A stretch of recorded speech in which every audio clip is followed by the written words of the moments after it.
So over the last couple of days, I've put out a couple of videos that discussed the potential for this Moscow terrorist attack to be a Putin false flag event. In those videos, I said I don't truly believe that to be the case. I think Islamic State actually did carry out this terrorist attack, and my opinion hasn't changed. So because of that, I want to discuss why the Islamic State would target Russia. And I touched on this a few days ago in a quick response while I was shopping, but I want to take it a bit further in this video. So before I dive into somewhat of the history and the geopolitics here, I want to highlight first and foremost something that I've been seeing, and I'm sure all of you have seen it as well, and it is these torture images that have come out from Russia of these terrorists, and my goodness, the Russians are brutal, cutting off ears and feeding them, beating these inmates, electrocuting their genitals, and the Russians aren't even hiding it. They're out in the open showing this. One of the terrorists showed up in the courtroom with the plastic bag that they used to pull over his head still around his neck. And things like this will only increase ISIS recruiting. It will only escalate the potential for more terror attacks. And we've seen this before. U.S. torture at Abu Ghraib led to increased recruiting, and those situations weren't even nearly as bad as what Russia is doing. Plus, the response from the American people, the American media, and the American government was all negative towards what these soldiers did. This situation with these four terrorists is a grotesque Russian torture parade sanctioned by the Russian government and amplified by the Russian media. Such actions may be seen broadly by Islamic extremists as an attack on them, more so than just a response to terror, especially in the Sunni world where ISIS operates. Furthermore, this has the potential to remind Chechen Muslims of the brutal treatment they received during the Chechen Wars, and it may enrage other Sunni groups to join with ISIS against Russia. And while you may knee-jerk react that these terrorists are deserving of what they're getting, it's not going to stop the terror. It will only increase it.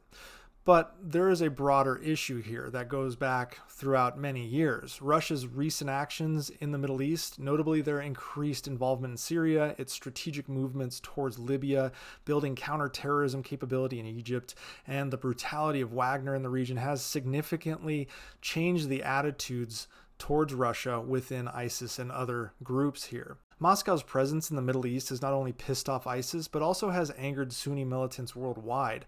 It's made Russia a prime target for jihadist entities and even placed Russia higher on their target list than the US at this point. This hatred is specifically acute with ISIS-K, which the K stands for Khorasan, and they've long expressed opposition to President Putin and frequently target Russia and the Kremlin with propaganda efforts. The situation is further complicated by the potential collapse of the Islamic State's caliphate in Syria, in which Russia plays a major part for bringing them down.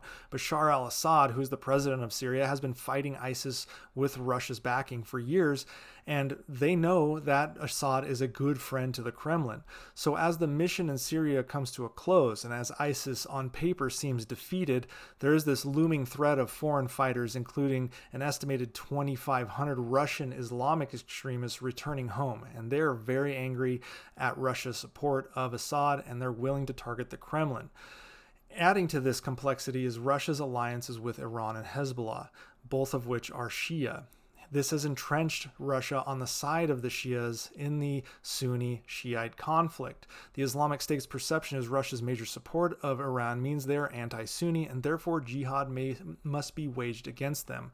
Within Russia, particularly in the Caucasus, the government's aggressive stance against Sunni militants has pissed off jihadists in that region. The Russians constantly support Armenia, which is majority Shia.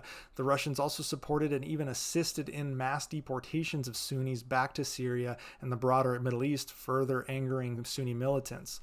Russia's support of the Taliban government in Afghanistan also angers ISIS. Despite the fact that both the Taliban and ISIS are Sunni, ISIS specifically adheres to a global jihadist ideology aiming to establish a worldwide caliphate and regards itself as the only legitimate Islamic authority.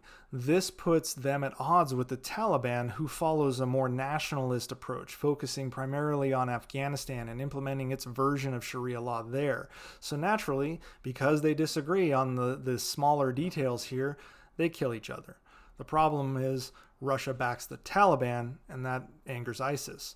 But more than anything, the history of Russia's counterinsurgency efforts across the globe is marked by brutal tactics and a neglect of underlying social and economic issues. Once they burn down some sort of village that is supported by ISIS, they have no inclination to rebuild it, which can be temporarily effective. It has created a deep-seated anger in the region at Russia, which has fueled continued insurgencies and has laid the groundwork for future generations of militants. This is something the US learned and has somewhat backed away from this slash and burn tactic to a more targeted approach of specific militants while supporting the communities surrounding them. Many in Russia forgot the brutality the Russians brought upon the Chechens under Putin. However, Chechnya has not entirely forgotten as well. Individuals from the Caucasus region, including Chechnya, have traveled to join ISIS in the Middle East. The nature of these connections is more based on individual fighters joining the larger ISIS movement rather than a direct organizational link between ISIS and the government of Chechnya. But nonetheless, there are Chechens fighting with ISIS that can come back to Russia. Terrorism has significant implications for Putin's upcoming term, and it just adds to the pile of problems Putin has to deal with, including a declining population, the ongoing war in Ukraine, and increasing global isolation, both economically and in trade, and in just general security partnerships that could assist in dealing with terrorism. If you remember, the U.S. put forward intelligence that said this terrorist attack was going to happen, and Putin ignored it, and here we are. How he will or will not manage this going forward is still up in the air.